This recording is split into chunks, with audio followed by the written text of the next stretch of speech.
pursuit of heroes, legends old. In his stories their glories unfold. Baz the Bard with strings of gold. His heart cries out the tales he's told. Hi everybody, welcome to the Meta Report. It's week 4, it's the wrap up, and I've been joined by Shahmir Samee. How's it going, Shahmir? Going excellently, Baz. Great to hear from you. And I'm joining you from Pakistan, having just come back from the UK about a week ago. So hyped to be here, hyped to see how the season's wrapped up. Yeah, it was brilliant. You contacted me to try and get on week 2 when you won your Pro Quest, and I was like, I've already got Connor waiting to go. So alas, there's a schedule, but I wanted to wax lyrical about Vincent, who I'd been loving that season, and talk about my win that week. But there's plenty to talk about in this one, I gather. So I'm looking forward to talking it through with you. Let's see how our season's concluded. Indeed. Okay, right. I'll take that as a crack on, Barry. So let's crack on. It's definitely not 1 a.m. here or anything. No. Okay, sorry. Right, Bad Moon Cafe in London. No, you're good. 24 players. New. Strange one, Zen. I do not expect him to be one of the top rated sort of like hero picks. But here he is. 3 is his number. What do you think of the rest?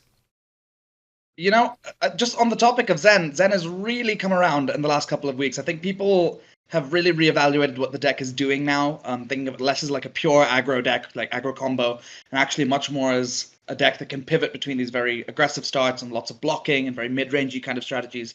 Don't sleep on Zen. Very real deck, even going into the World Championships in a week's time. So do not sleep on Zen. As for the rest of the numbers, I mean, I know a lot of the players at Bad Moon Cafe, was my local once upon a time, and I mean, there's always You pick your passion pick, right? Seeing a Riptide in there, seeing a Tekla in there. I mean, my heart goes out to them. That's all I can say. But otherwise, Riptide won last week, didn't he? Okay. Rippers are still alive. We like hearing that. But yeah, like you said, Max and the Tekla, it's just like, passion people for sure. Very out of left field, but we take that. That's what Pro Quests are for, Play your pet deck and see if you can beat the field on expertise. A lot of the time, it works out better than you think.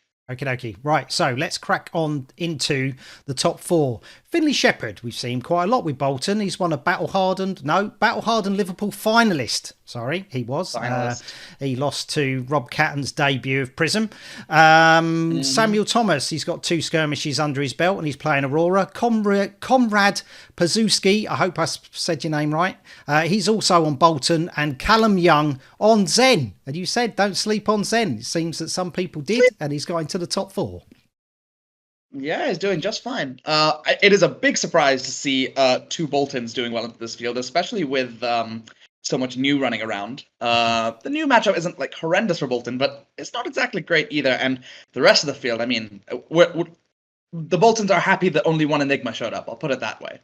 Otherwise, we still got Runeblade representation here. Yeah, but where do Warriors fit now? I find this really strange. Warriors, like they're basically like the poor man's Assassin. Assassin can do everything that a Warrior can, just better. It's just like it's a reaction deck with on hits, whereas Warriors a bit like more front loading and not as many surprises.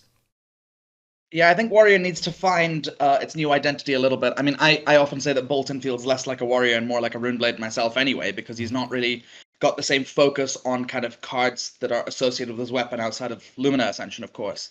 But when we look at, heroes like Dorinthia and Kasai, they had a season, and it was a great season, lining up with Pro Tour LA, but they've fallen back down again with Part the Mistveil releasing and now Rosetta pushing them further under. So Warrior needs yet another pick-me-up, I'm sad to say. Yeah, I also find Bolton, I find, does really well when everybody's playing attack action cards, and then he's going to get his go again. But now we've come into Runeblades, there's loads of non-attack action cards floating around, so he's going to get less of a chance to get go again. But he's certainly showing sort of like, these players can get him into a top 4. Absolutely. I think what's critical about the Runeblades right now is that where once upon a time Viserai would be happy to block with 1 or 2 cards and send a 3-card hand, all of the rune blades are scaling massively on the number of cards they have in hand, or if they are comfortable blocking, in the case of something like Vincent, Vincent's going to be blocking with her attack actions, not her non-attacks, which generally block for 2. So we're kind of in a spot where, when it comes to 2 heroes trying to race, Lumina Ascension is a heck of a card to swing that race in your favor. So, seeing Bolton's doing well in a field of rune blades right now, that makes a decent bit of sense to me. Cool. Okie dokie. So, I would ask you who's going to get into the final, but I know that you follow Bad Moon, as it is your former store, your former local. Okay, so we won't do the game of who got through. Okay, it'll be this is for everybody else. All right. Okay, it was a Bolton off. We had a Bolton finals, which no one would have predicted this at the beginning of the day. Absolutely not. It was just fantastic to see. The 2 Boltons who decided to show up that day both make their way through to the finals. Both Finley and Conrad are Bolton diehards as well. They have been on the hero for ages and ages. To see their expertise rewarded like this brings great joy to my heart. Cool. Okie dokie. Go on then. Who won?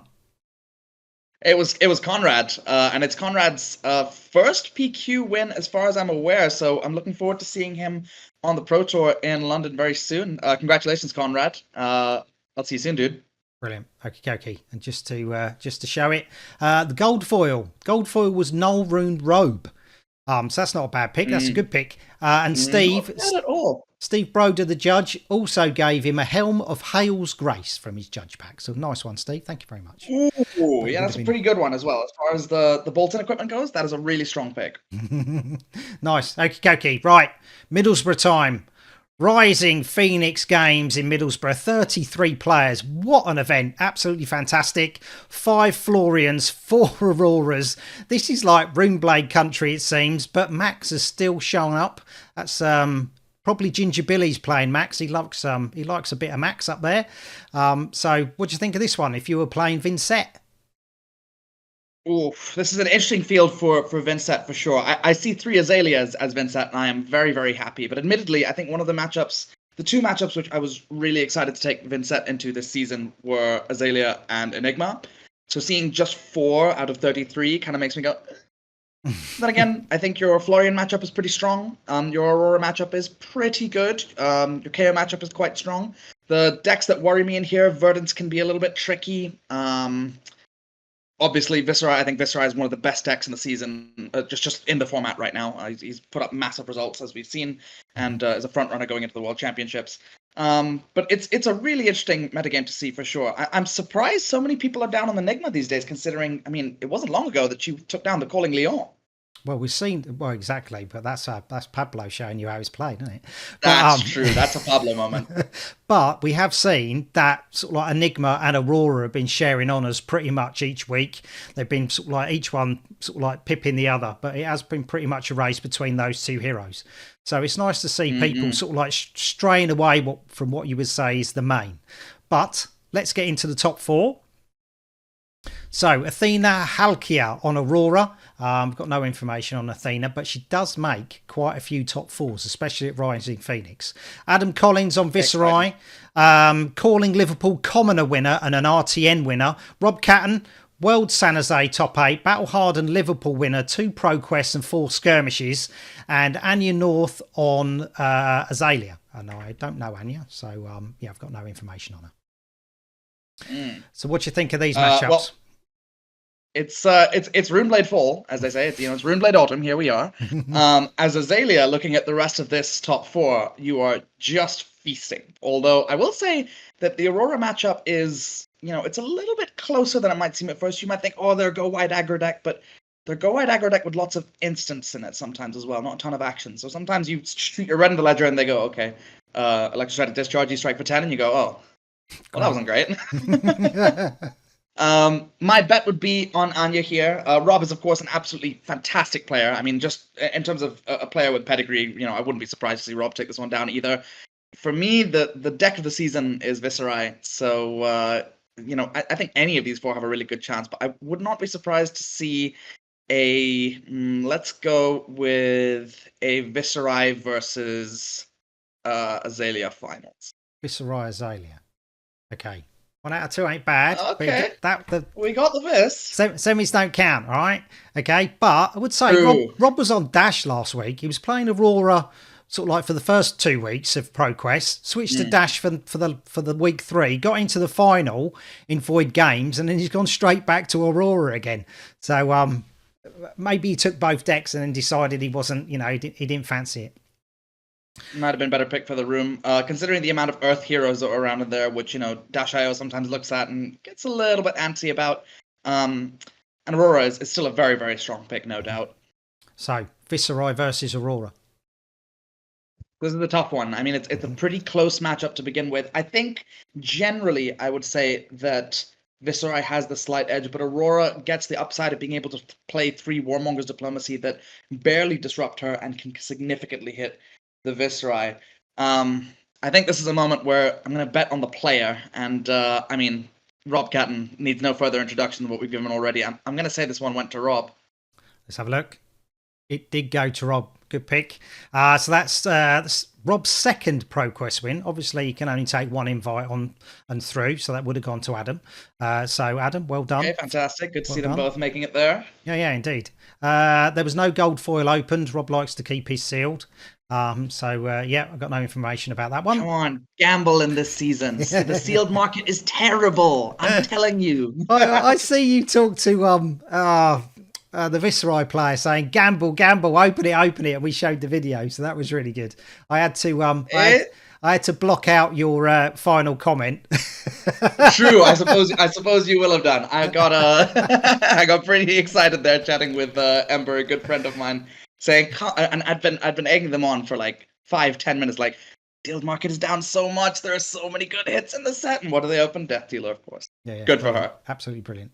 Righty, so Lionsheart Bookshop in Woking, 23 players. This was streamed on YouTube as well, so you can go check them out on Lionsheart Gaming on YouTube. I'll try and remember, and I'll put the link in the video description, so you can go and find that and have a watchy. A pretty good spread, to be fair. Sort of like 2 victors, quite unusual, and sort of like Viserai and Florian are quite on the low side, but yeah, looking good. There's a young Zen in there, so for everyone spotting mistakes, there's your one. Okay, I'll give you that one. All right, but this is where the Auroras turn up. You said about a low count for Aurora earlier. Seems this is where the Auroras play, because we're down south of London. Enigmas have been out in force here. Yeah. Enigmas have been out in force here. So, would you fancy your chances if you were Vincent here? Let's have a look at this one. So, I mean, I see Enigma most represented in the room. I'm pretty happy. I see the new matchup is a tricky one, but quite navigable. The Victor matchup, likewise. I'd say a lot of this field is very strong for Vincent. It would, if I were picking between the two here, I think I might err on the side of, as in the two being my main two decks of the season, were Viserai and Vincent. It's really close. It's really close. I think I would give Vincent a punt just because I love the deck so much. But there are so many good picks for metagame like this. As long as you feel confident into Enigma, who really is kind of like the level 1 barrier of the format, the world's your oyster here. Right, nice. Well, let's see. You made it into the top 4. Okay, Tom Hazel on new. He's got a ProQuest under his belt. Jack Mountford is on Prism, and he made it into the UK Nationals top 8 with Prism as well. You can see that streamed on Tabletop 24. Pontus Angusfors on Vincent, and Matthew Tuck on Dash.io. So, it's nice to see Dash.io sort of like make it into the top 4. I know really strong deck out of the Armory deck. Yeah, I know you watched the stream because I see your comments in there. So we'll crack Indeed. on. This is one I was following. Jack is a good friend and a teammate of mine on Team Sigil. So we were rooting for him all the way down. Matthew Tuck, a very old friend of mine, one of the first people who really got me into Fab in the East London scene. So it's really fantastic to see them make a strong run on Dash.io. It's a pretty interesting and varied top 8 here. I mean, 2 of our one-ofs in the room made it through to the top 4, which is, that's no slouch at all. I know that our finals here was a matchup that you don't see very often at the top tables, but it's about as thematic as it gets. We had Jack Mountford on Prism versus Pontus on Vincent. Good old light versus shadow showdown at the end. Indeed. which is a super interesting matchup. I was literally messaging Jack about this moments before the match started because we hadn't actually run many games on it ourselves. And I was going, okay, so you've got to use your figment of judgment wisely. You've got to like keep them under. Don't flip your angels too soon because they're going to get ripped up by a rune chant. Absolutely, yeah. Giving him the cheat sheet real quick. Pontus showed off a pretty innovative build of Vincent with a lot more kind of go wide stuff going on in it with some Rune Rager Swarms and some Swarming Gloom Veils. Jack on good old Herald aggro Prism, which it looks like it might be his pick for the World Championships in a week's time. Okay. I can tell you that this one, it was a close game towards the end. Vincent put up a pretty good fight early on despite having a rough first few hands, but it went to Jack in the end on Prism. It did indeed. There we go. Jack won on Prism. I've got no information about the gold foil. I don't know. Did he open it? Gold foil did not arrive just yet, Ooh. tragically. So I think Jack is going to be opening it when he gets back from Japan for the World Championships. So we'll have some more info for you then. All right, brilliant. Fantastic. Okay. We're going back up north. We're going to the Toys and Games of Worcester. Massive turnout, 31 players, not as much as sort of like a previous one, but 31 players is still a fantastic turnout. We've had the higher end sort of like, for ProQuest. Everybody wants to get to London. It might not be everyone's favourite location if you're sort of like in the UK because you want to travel, don't you, really? Travel the world, play Fab, travel the world. And London's only just down the road. So, but yeah. I'll tell you what, though, for the Londoners were fighting tooth and nail for this invite. The thought of not having to pay for a flight or accommodation and just, taking the tube down to the PT, oof. It's strange because this ProQuest has actually been more sought after because it is in its home country. It has been more sought after, even though people are I really want to travel to another country. But yeah, I mean, if you can win your own, I've heard the same. Pardon? I've heard the same kind of thing happened in Baltimore actually when PT3 was being hosted there. The Baltimore scene was apparently ruthless at that time for trying to get people to qualify for the hometown Pro Tour. Okay, right. So Worcester, 5 Enigma. See, the Enigmas are all coming out. They're in Lionsheart. They're in sort of like they're at Worcester. It's the same day, so they didn't come out for the Saturday. They came out for the Sunday. So 4 new again. So massive representation from new. 3 -IOs. Scott Mines was here. He said he was going to go. Put it all over sort of like X Twitter that he was going. So just before he heads out to Japan. But a good field nonetheless. Let's crack on to the top 4. So the top 4, David Calf on Enigma. He was top 4 Calling Madrid, and he also was a finalist for the Calling Madrid team event. He's got 2 battle hardened top 8s. Ollie Cornish is on new, and he won the last Baz Brawl. He's the latest Baz Brawl 5 winner. So well done, Ollie. Hopefully you've got your dice by now. Daniel Baxendale on Enigma, and Scott Mines, he's got 2 RTNs under his belt. Okay, so yeah, it's quite the top 4 to see. I mean, these are players who, if you know the UK scene, I mean, seeing David Koff on Enigma, what a betrayal for your boy KO. But I suppose when you've got to qualify, you've got to qualify. And congratulations on a top 4 run there. He was playing CYB as well. So not only did he leave KO, he went to CYB. So yeah, disgusting. But Ollie Cornish being on new. I mean, Ollie Cornish has been an assassin stand since the Arachne days, with one of the most popular Arachne decks on Talishar just around the entire world, and one of the most popular Azuri decks as well, I believe. So I mean, if anybody's going to perform on new, and new is another decks that people were thinking, Illusionists are going to keep her down. Enigma's so good and it's such a bad matchup. Well, the Illusionists have been changing how they're built lately to deal with the Rune Blades. And, New's got a pretty good Rune Blade matchup. It's another deck not to sleep on as we look towards the World Championships. Daniel, I don't believe I've met before, but strong performance on Enigma. And Scott Mines, I mean, been a Dio stan since before the Armory deck. So, of course, when the Armory deck launches, he's going to be all over that. Who do you reckon made it into the finals? Because I can ask you this time because it weren't streamed. It's true. It's true. I have no information on this one. I will say these are both favored matchups for Enigma. So it would be an uphill battle for both Ollie and Scott to have gotten through on both sides. Now, I think knowing that David Kaff is on CYB makes Ollie's time against David a fair bit better for him, because generally they have to take a little bit out of the kind of heavy ward package and the defensive package to field some CYBs, and there's not much counter pressure happening. So I'm gonna say Ollie ended up in the finals out of New Enigma, and then between Scott and Daniel, I mean, Scott's been on Dio for a very long time. It is a tough matchup, but I love to bet on the dark horse. So let's go with a New versus Dio final. New versus Dio. It was New versus Dio. So, ooh, okay. What do you think of this matchup? This is a really fascinating one.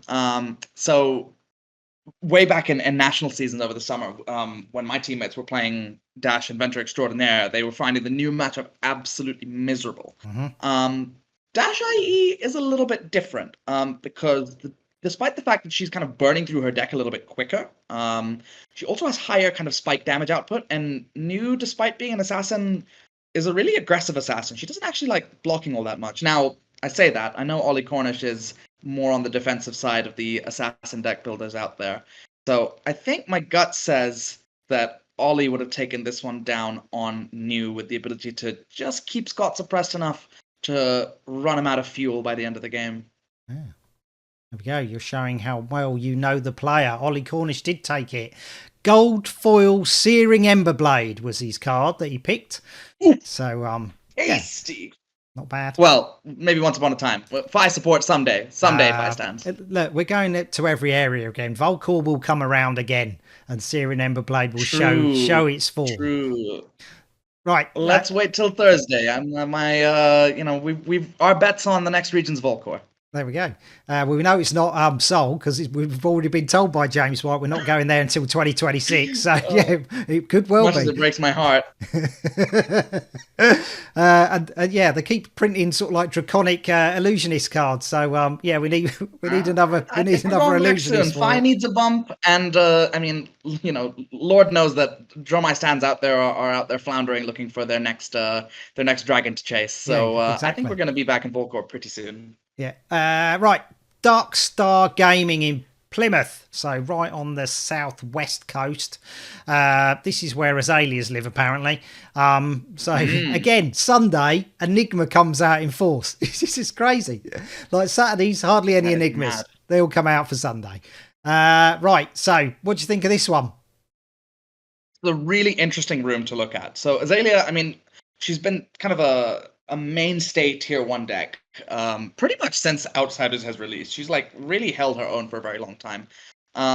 With access to a lot of tools to take down Enigma, she kind of has a very kind of strong overall matchup spread, but with the eternal ability to lose to herself, kind of like Levia in that way, where Levia is capable of some truly heinous turns, but at the end of the day, sometimes you just die to your own blood debt. The rest of the room looking really nice and varied. Seeing an Azuri in there, maybe taking after our recent Pro Tour champion, Shoma Yamamura.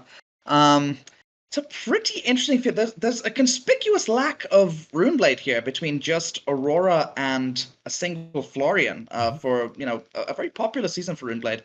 It's I wouldn't be surprised if we saw at least one Azalea and at least one Enigma go through to the top 4. But I will say, let's see who looks like they're looking good here. Who looks like they're looking good here?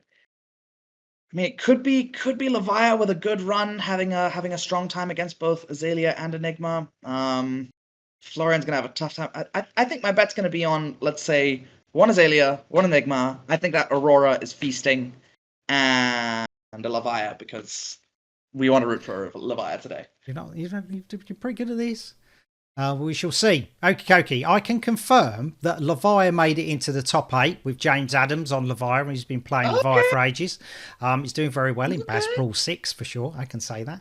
So, so Tom Evans on Aurora. He's got an RTN and a PQ under his belt. He won one of them on Fi. So I know him mainly as a ninja player, but yeah, I mean, it's another aggro hero, isn't it? So it's kind of like all the same. Yeah, Aurora's just a lightning ninja. That's all she is. Yeah. KO makes an appearance from Nathan Eastwood. Ruben Thomas on Florian. Florian, it's really weird. He had such big numbers at the beginning of ProQuest, and it's sort of like he's just died down because he hasn't actually been like making those finals or sort of like scoring sort of like wins like everybody might have thought. I mean, up north of England, Florian's still a hot pick, but down south doesn't seem to be not many people picking him up for sure. And Bruno Krakow on Azalea. Right. Yeah, this is a pretty cool top 4 to see here, rather. I think on the point of Florian, I'm kind of seeing him as a jack of all trades, master of none kind of Runeblade right now. And that's not where you need to be in this format. You've got a pretty weak Enigma matchup. You've got a pretty weak Viserai matchup. And those are, I think, two of the top decks of the season, despite the fact you've got all of this disruption going around. But so this top 4 in particular, we've got KO versus Aurora. That is a very interesting one. I think a lot of that matchup for me comes down to how the Aurora uses arcane damage. And of course, whether KO sees his Blood Rush Bellows soon enough. I'm going to bet on KO here. I think it's a pretty good matchup for KO, generally speaking. Well, I'd love to see a KO making top 2 at this.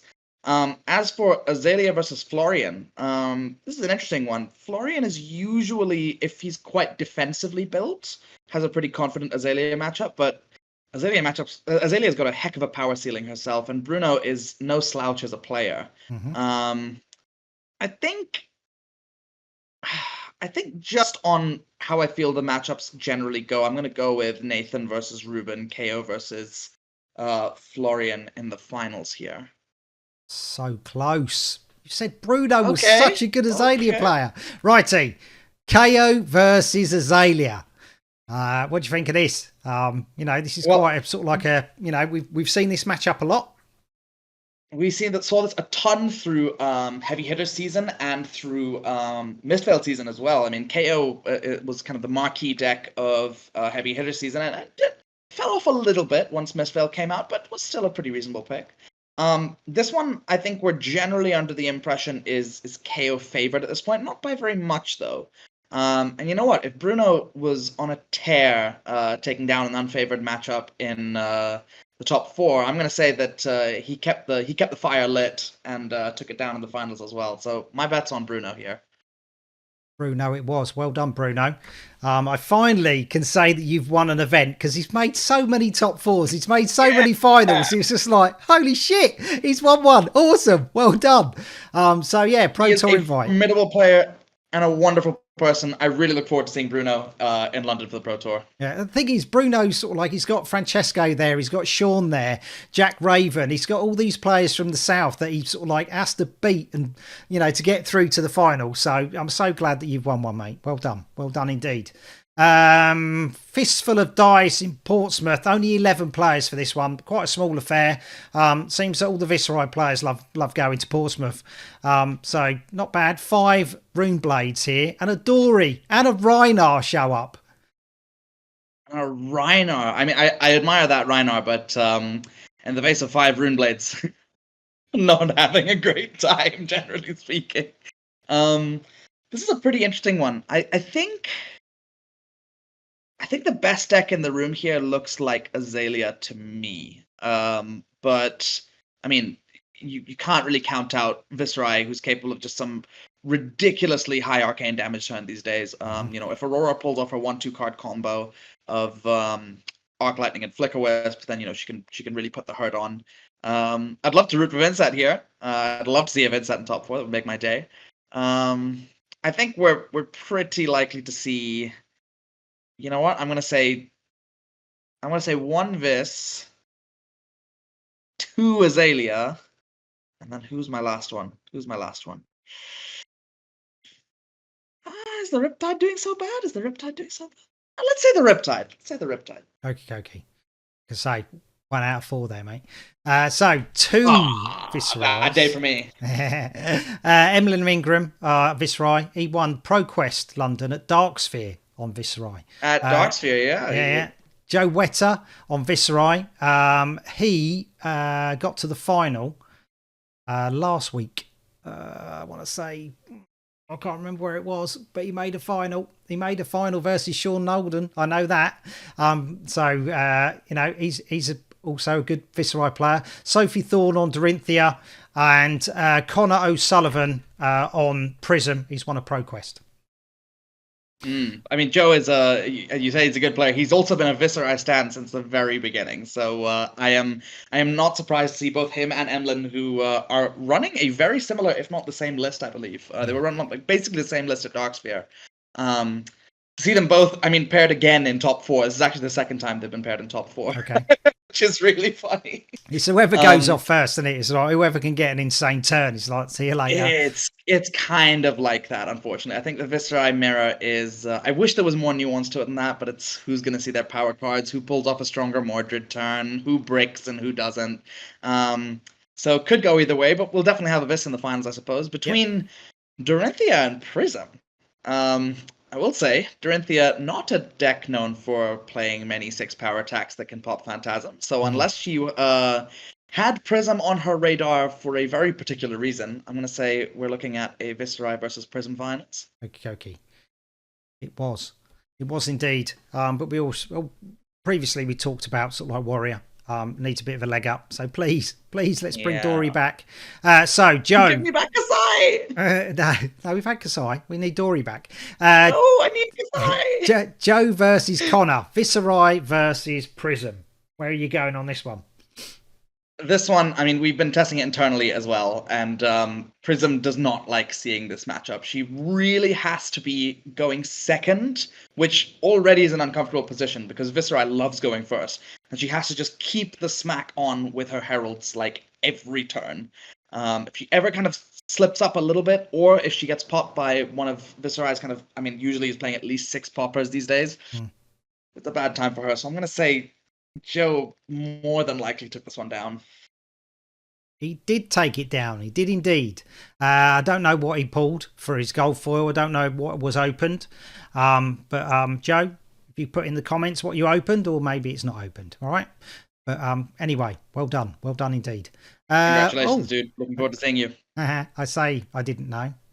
I have a video. There we go. Oh, okay. We got it live. Are you ready? Yeah, let's go. I love an opening. Ooh, everyone loves an opening. Nearly opens it the wrong way round though. There we go. Ooh, juicy. Crater Fist. That's a one blast of the from the few past. majestic hits I've seen in the UK. Yeah, a blast from the past indeed. I mean, Gauntlets of Iron will have been all the rage lately. But, you know, I was talking to Jason Rolfe, our resident Guardian expert on Team Sigil, and he said, you know, Gauntlets of Iron Will has not really been very relevant lately. Because warriors are really out of the meta, the ninjas aren't really playing cards like Ancestral Empowerment. So, you know, there's still room for a Crater Fist with the possibility of pitching 2 for that activated ability. I mean, it's a heck of a card to pull. Congratulations, you never used to see that ability ever get activated. It's just that it was there for 2 block. That was literally it. It was there for 3 temper. Well, now it's 3 temper, and you get the opportunity to maybe push 2 extra damage if you're in the driver's seat. Yeah, if you got free floating, yeah.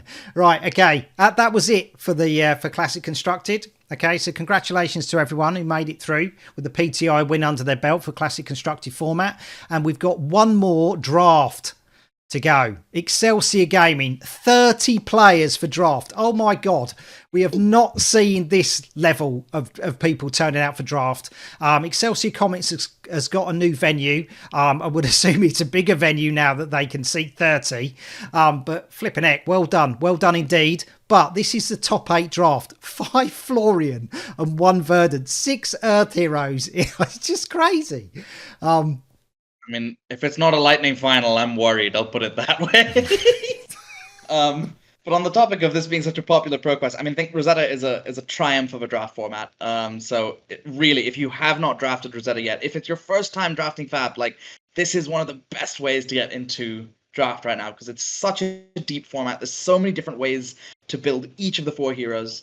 So it's really heartening to see draft so popular. Earth is popular. I will say that. Earth, a lot of people like the consistency of the Earth decks. They like the kind of big numbers approach, the opportunity to push to fatigue strategies. But when that happens and you see just two people taking all the best lightning cards in the pot, I mean, come on, there are some really powerful lightning cards in this set. I think, I mean, I'd be worried if we didn't have at least one lightning hero in the top 4. I'll put it that way. And I wouldn't be surprised at all to see a lightning versus lightning final here. Okay, righty. Shall we see? Right, you're not going to get a lightning final, all right? An all lightning final, okay? So Nicholas Bowyer on Florian. James Adams, he's got a Pro Quest under his belt on Florian. Jack Raven, 2 Pro Quests under his belt. Normally he plays an illusionist. And Sam Parry has got 2 skirmish wins under his belt, and he's on Aurora. So, the 2 lightning heroes being on the same side of the bracket, that's a crime. That's a crime is what it is. In terms of that matchup, it's a really interesting one. I mean, both of their decks would be absolutely juiced. I mean, the die roll would unfortunately play a fairly big part of it, and both of these players are strong players. I mean, Sam Parry is a brilliant ninja player who would take a lot of the same skills to playing Aurora in Limited. Jack Raven, just as we've mentioned, a strong illusionist player whose knowledge of the rules and of priority windows and his ability to kind of play off-the-wall decks will probably serve him very well with Acilio. Unfortunately, there's not much to guess on the left side. We've got a Florian mirror, so I guess there's going to be a Florian in the finals. Whoever had the better built deck or saw their decomposes earlier. On the right, I'm going to say I think Sam Parry would have made it through to the finals. As Acilio, I'm a little scared sometimes of seeing a strong Aurora deck because my deck doesn't block brilliantly, whereas Lightning in general is actually pretty good at preventing arcane damage. Okay, right. So let's see who made it into the final. So James Adams versus Sam Parry. Now, both of these players are currently in Baz Brawl 6. So, if you take part in Baz Brawl, players are making it into the finals. So it's a good place to practice. Pro Quest finals and an opportunity for a Pro Tour invite. Not bad at all. Righty. What'd you like? So, I mean, there were 2 lightning heroes in this draft. All of the Earth. I mean, the Earth cards must be spread so thin across the 6 Earth heroes that James's ability to decompose has got to be questionable. I'll put it that way. At least questionable. Right. I'll tell you what was in his deck. Okay. He had 1 crack. Go on. He had 1 crack bauble. Okay. But he did draft his seat. All right. Okay. Okay. He says I drafted my seat. Okay. All right. Okay. Well, I'll say only 1 crack bauble in a pot of 6 Earth. Maybe you got off lightly there. But Sam Parry will have walked in with 0 crack baubles in his deck and probably a very strong Aurora deck. So if James Adams moved mountains, then maybe he took it down. But my gut's going with Sam. Okay. Right. Shall we see? James Adams moved mountains. There we go. Moved. Well done. We love to see it. Now, James used to be a regular at Manascrew up in Northampton, and he contacted me before the event, and he's like, Baz, I'm going to get on the show. He goes, I'm going to be on the Meta Report. And when I saw him win, I was like, holy shit, dude, that's just flipping brilliant. I'm well chuffed for you. I'm so chuffed. Well done, sir. Nice one, James. And he pulled a gold foil Anathos. So it's a bit of a Guardian fest going on this week for gold foils. But yeah, brilliant pull. Well done. Righty, that is it. That is all the games for the ProQuest season that we've relayed for England and for Ireland. This is how Ireland shakes up. So Conor McGrath took it down twice, once in Limerick and once in Belfast, and Dylan Thompson won in Dublin. And I was very silly that I forgot that Dylan won a ProQuest, sort of like right at the beginning. It seemed that Ian Holland and Connor fought it out pretty much every other week, but Dylan, he took it down first week and got his win. So well done, Dylan, and I'm really sorry that I cocked things up last week. Right, over to Scotland. Only one, Andrew Rayner, Dashio. She makes a mark. It's weird, isn't it? Unbelievable. Yeah. So the North have got loads, though. There we go. Classic Constructed, Riptide with Philip Connolly. He was the only player last week to win a ProQuest with Riptide. So, pulled it out of the bag. Internationally, the only player. Yeah. I'm pretty sure. Hats off to you. Yeah, pretty sure it was 1. Well done. New with George Jones on a CYB. New Prism, Tim McCarthy, Aurora, Rob Catton, up there, sort of like up the north of the country. Draft, Verdance, Rob Catton, Aurora, Alan Bainbridge. This is where things are a little bit patchy. Midlands has hardly got any. It's really spread out, sort of like it's a bit weird, and this is the same with Skirmish as well. So it's very odd. Maybe there's not many players in sort of like Midlands area that are playing Fab, and it goes to the north and the south. But Enigma, Liam Canning, CYB deck, KO, Matt Brown, Vincent. Oh my God, who won with Vincent over in Scarlet Fire? Incredible! What a visionary to take such an off-meta hero.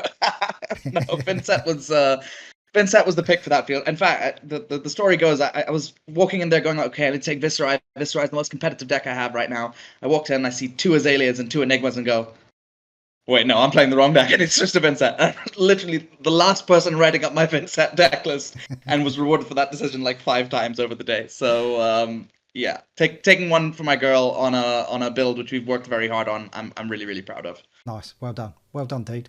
You can do, get better than what you did at Lille. Top 4 at Lille. You got to improve on that one, haven't you? So let's go take it down. We got to take it down at home. Indeed. A new Ollie Cornish that we saw earlier. Draft, Aurora, Jason Rolfe, Florian, George Roger. Now we go down south. Whoosh, there we go. This is a bit of a sort of like a Runeblade. It's really weird. The south used to be Runeblade country. Used to be illusionist country. Used to just be Dromai as far as the eye could see, and now it's sort of like Runeblade central. Aurora, Jacob Clements, Florian, Alex Chitu, and James Adams.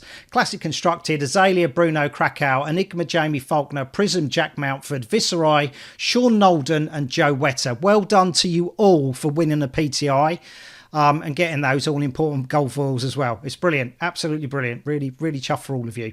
London, Viscerai, Emlyn Ingram, Kano, Kieran Lee, and Bolton Conrad Pazuski. Well done.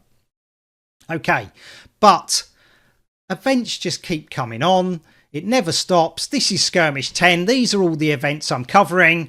Sort of like kicks off Dark Sphere.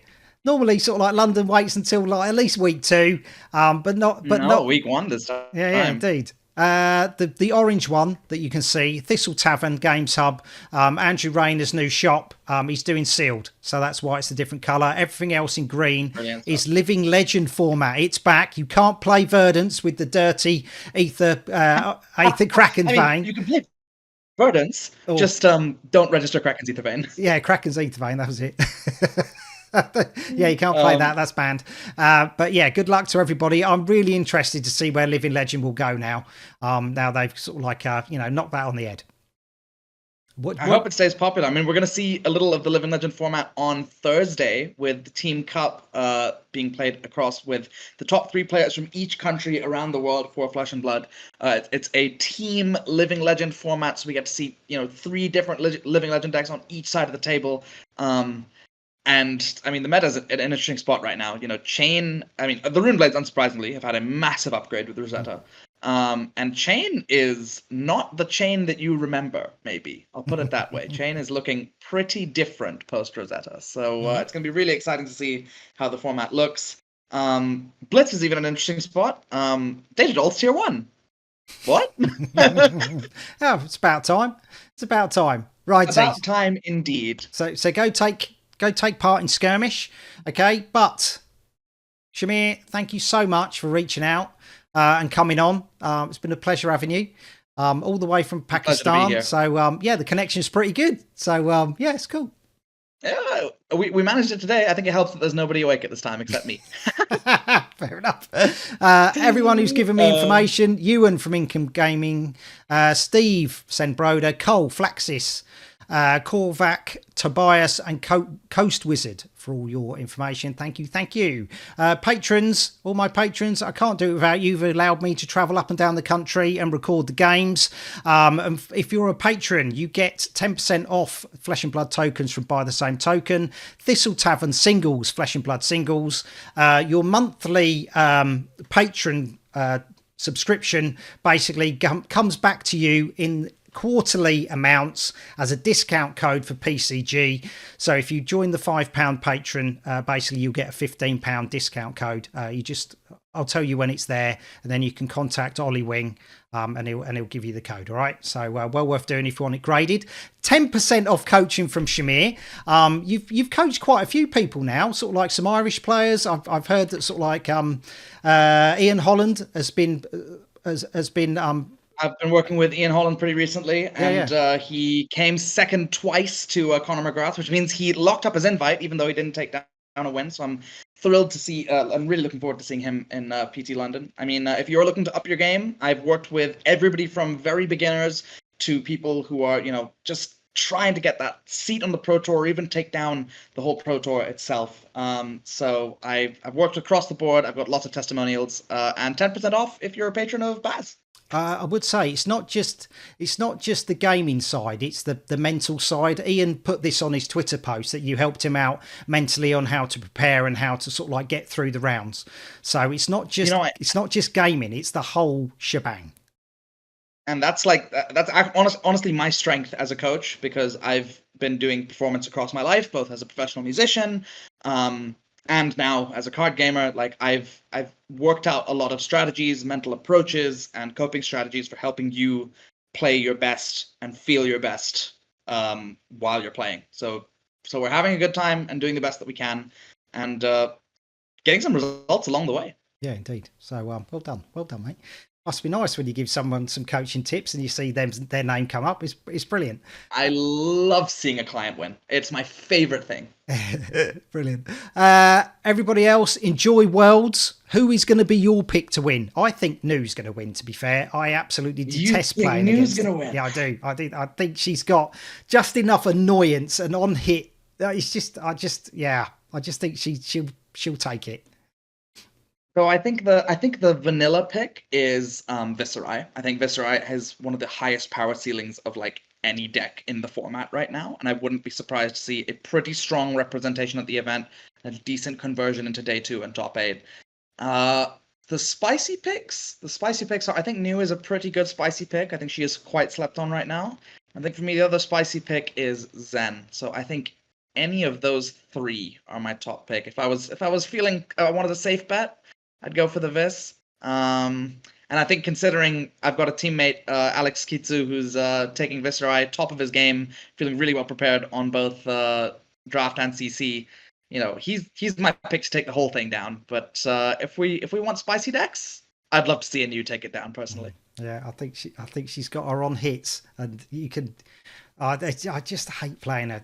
She can look at your deck. She just can take can't dodge her. No, it's just like you think. I just want to keep all my cards, and then she's like, "No, you're not." She's so good. Says, no. Yeah, exactly. You're just like, "Oh my god!" I don't know how people keep their cool when they're playing against her. I'm just like, yeah. But anyway, enjoy Worlds, and we'll see you back for the Meta Report for Skirmish Season 10. Until that time, see you next time. Season 10.